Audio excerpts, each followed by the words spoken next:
Issy, please stop making a noise. Away. So I'm gonna wear that because I feel a little bit extra. Is Israel? Go play outside, please, my baby, or watch PJ Masks or something. So last week I posted a question and I asked you guys what it is you want to know about CBD. And I've chosen 3 themes of those questions that I'm going to. How come people still die of cancer after being put onto the CBD treatment? And the answer to that is basically it might have been that either they started the treatment too late, because when you do get sick, that's not something that they advise first off. It's something that you have to do a lot of research into. So it might be that they've either been placed onto the treatment later in their cancer diagnosis, or they are using CBD and only CBD. CBD works with inflammation. It works with the actual process of killing the cancerous cells. If you are using CBD on its own, you get a sense, or if I can most describe it with the feeling, because a lot of people want to know what it feels like. I would say if you compare it to comets or comeds, it gives you a great sense of relief. It doesn't make you high if you're using it on it. If you are a cancer patient, or you have just learned that you have been diagnosed, or know somebody that has just been diagnosed with cancer, get them onto the treatment as soon as you possibly can. It can help, depending on your diet, depending on how serious you are with taking your medications. There are a lot of factors that could influence how much time you have when starting the actual treatment. THC is the happy part of the dacha plant, the one that makes us feel a little bit, and I'm gonna use the word high, because essentially that is what it does. It places you from one state of mind into another, and for some people that suffer depression, that definitely can assist you with your day-to-day dealing. CBD is the part of the dacha plant that balances out what the THC will do. Because these are the only 2 that we really speak about. There are many that we could discuss, but that will take us all day. But the CBD comes along and it says to THC, just a feel, wacho, let's just bring it down, let's balance it out.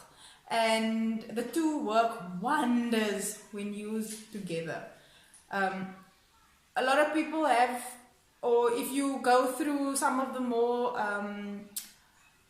some of the profiles of the more learned people in this regard, you will see a lot of scientific breakdowns of everything, things that we don't understand, things that I'm like, what the hell is this person talking about? I'm just the kind of person that goes in and asks, what does that mean? So this is a great example of the CBD oil that is available. This comes in a tincture form, so I'm going to open it up and I'm going to show you so you can. Next question. Somebody inquired about skin ailments, specifically acne. So acne is, if you think of that brach that was in your class in grade 8 that was going through puberty or whatever, so inflamed and red and it looked naar to look at, right? So CBD can come into play here, either by placing it onto the skin as a serum. So I just do this.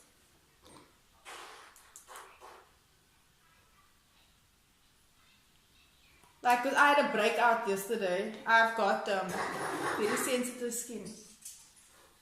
And I realized that this stuff is the bomb. Because it helps with inflammation. And so when we use it on the skin, firstly it's very nourishing. This specific oil is infused with hemp oil, so it's got everything that hemp does for the skin as well, in conjunction with CBD isolate. 10 milligrams I'll do today. And it really just tastes like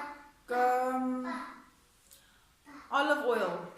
I mean, it's not the best flavor that they've got going on, but it really,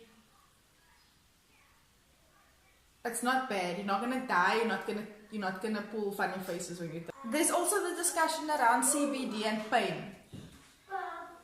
Right. So people have this idea that, you know, I'm gonna take the cannabis oil and I'm not gonna have so much pain, and then we go on the discussion of CBD and that being like it doesn't get you high, so I only want to take it, I'm going to take it for my pain.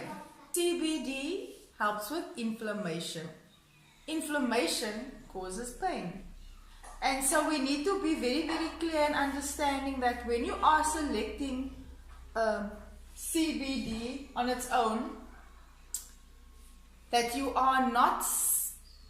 not going to be treating the pain aspect of the ailment, but more so if it is a muscle injury, or if it's not going to work with pain on its own. You need THC to assist in that regard with pain. So you've got many other options to choose from, but this specific one is the CBD oil.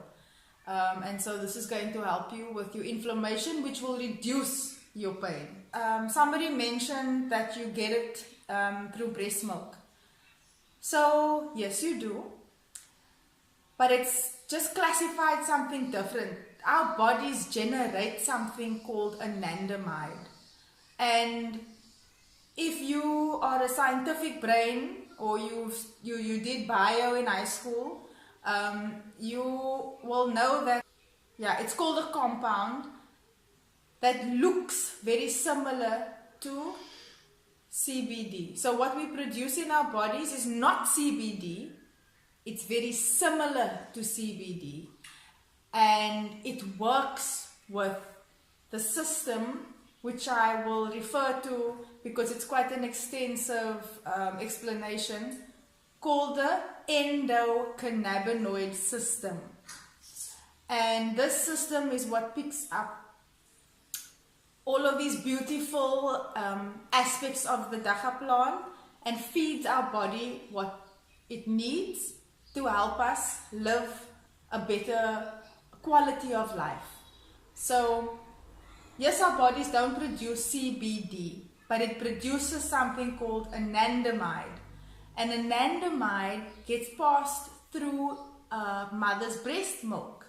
So when you smoke a joint or you consuming your CBD, you almost enhancing that. And you keep, like, you know, you guys take protein feed and all that jazz when you go to the gym.